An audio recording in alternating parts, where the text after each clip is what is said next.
going in the water. We're entering this Ituri Forest, which is known for its dense vegetation and the animals that hide quite well in it. You better keep your eyes peeled and your cameras ready. Look. I see. First animal coming up to our left, we're going to see the bongo. The bongo is known as the ghost of the forest because they hide so well in that dense vegetation. I see. They use their horns to go under the bushes, making them quite impossible to spot. And then there's that bird. Yeah. And the one of the things over there, the zebra thing. Oh yeah. Coming up to our right, in those bushes there, you might actually see them. You actually see the okapi. Yeah. Looks like he's related to the zebra because those striped legs of his, but it's actually related to the giraffe. And it was so shy and reclusive, was not discovered until 1901. Water holes like this one to your left is a great place where we might be able to spot some black rhino if we're lucky.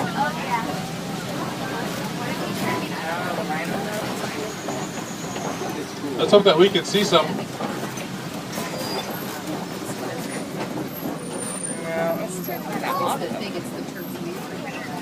Black rhino are being hunted by the thousands, and there are only 5,000 left, almost nearly to extinction. And that white bird over there to our left is actually called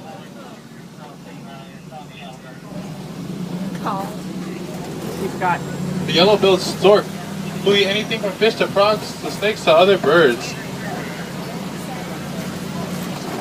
Coming up to our right, we're going to actually see the greater kudu, which is the second tallest antelope in Africa, growing to be about 5 foot tall, 750 pounds if they're males.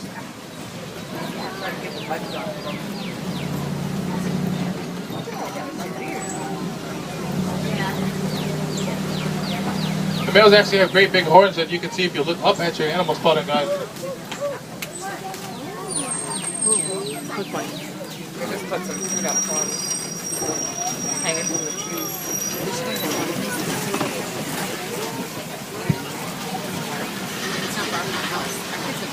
We're now exiting the Ituri Forest.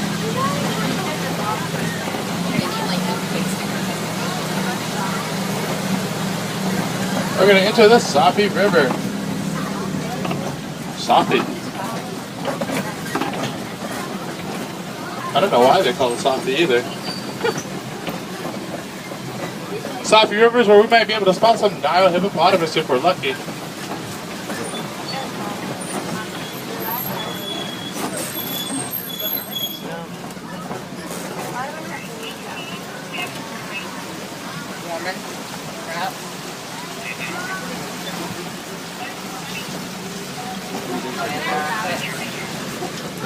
To our left, you'll see these birds on the island here. Hippopotamus is They're in actually there. called the pink-backed pelican. The pink-backed pelican is given its name for the vibrant pink color of its back during mating season. Hippos in the water. Wow. We're going to see a couple of hippos and some walking over there. Hippos are born at about 85 pounds and grow to be 5,500 pounds. Oh my. Overnight, they eat up to 150 pounds of vegetation and they can hold their breath for up to 8 minutes at a time. Oh, a hippo. I saw a hippo before. Yeah, I've seen one. Alright, I need everyone to stay seated. We're coming across a very dangerous bridge. A very dangerous animal underneath. And under this bridge is the Nile crocodile, folks. The Nile crocodile going to be about 20 feet long and has a bite of about 2,000 pounds per square inch. Alright, I got my wheels over. I'm safe. Alright, now we're all safe.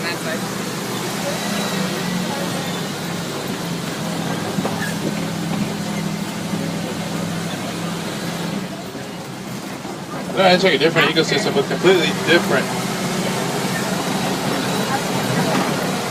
animals inside.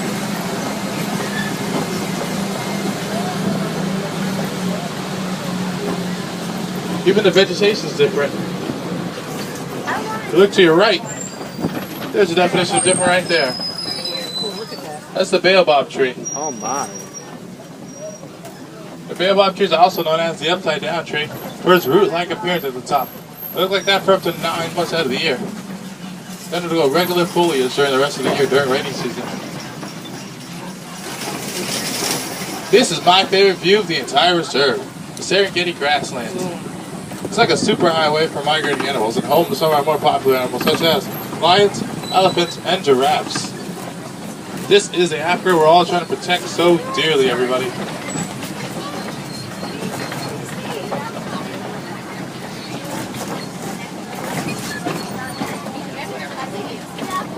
The ecosystem you see here is completely built by the animals that live here.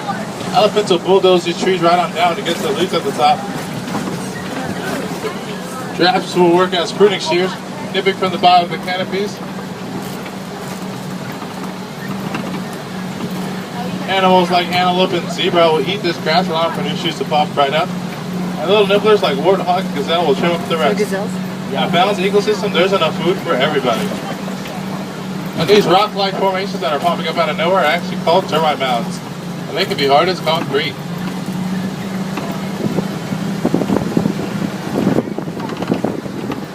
Sometimes, we can catch the larger animals using them as scratching posts to get to those hard-to-reach places that I'm sure so many larger animals have. And the smaller animals will use them as lookout posts, so watch out for any animals that may be on the prowl.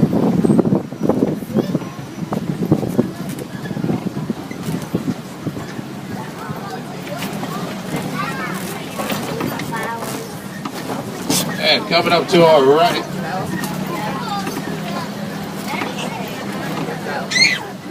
we're actually going to see the Patterson's eland. And the Patterson's eland is the tallest type of antelope in Africa, growing to be about 6 foot, and the largest, growing to be about 2,000 pounds. Their horns are kind of like the human fingerprint in that they twist, turn, and notch very differently from every other Patterson's eland that you'll ever see in your life. If you ever seen other Patterson's eland, that is.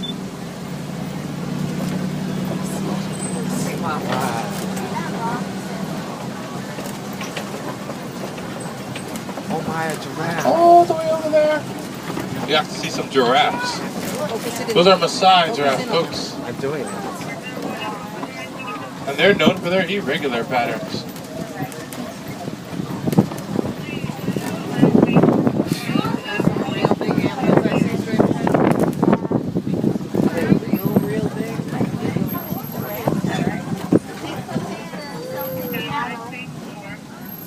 Yeah, those are real. You can see them moving.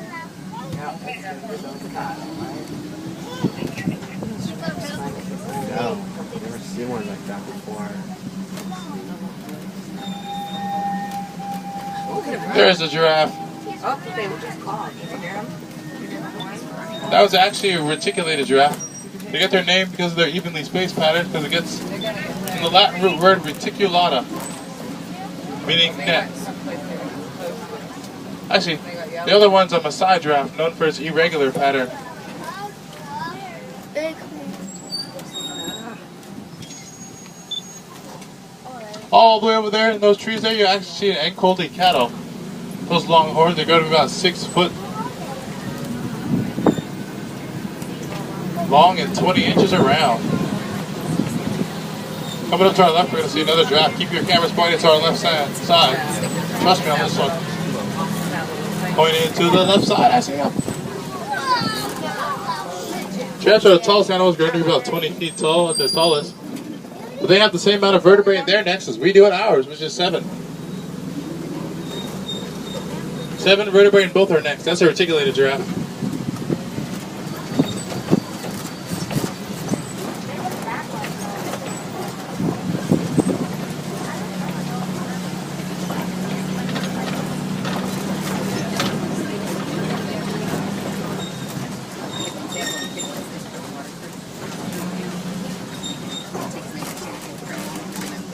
We're not entering what the locals here call Monkey Point.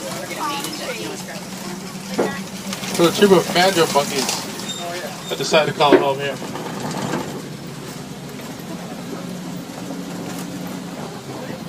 Let's hope that we can see some. I see some right there. Banjo monkeys are the most colorful monkeys. You can tell which one's the dominant one by which one has the most color on its face and hind parts.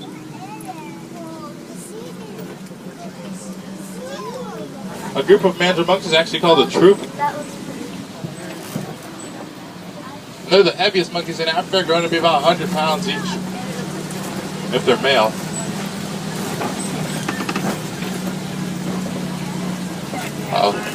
Looks like they closed my road. You can see half an elephant there. But luckily for us, since they closed my road, there's an alternative route that goes straight through elephant country to get back home. But first, I need everyone to stay seated for me, because we're coming across a very dangerous bridge indeed.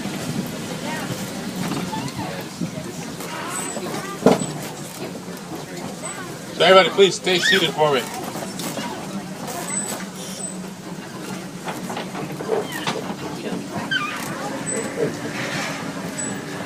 I don't like the noise these things are making at all. We're almost across. I got my wheels over, I'm safe. Alright, now we're all safe. Good job, guys.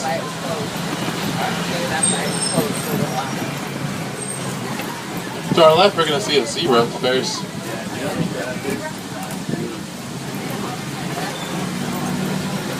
on either side of us, we're going to see red clay pits, which show elephant footprints and tusk marks on the walls here. Elephants are being hunted for their tusks. They're losing their homes because of an ore called coltan.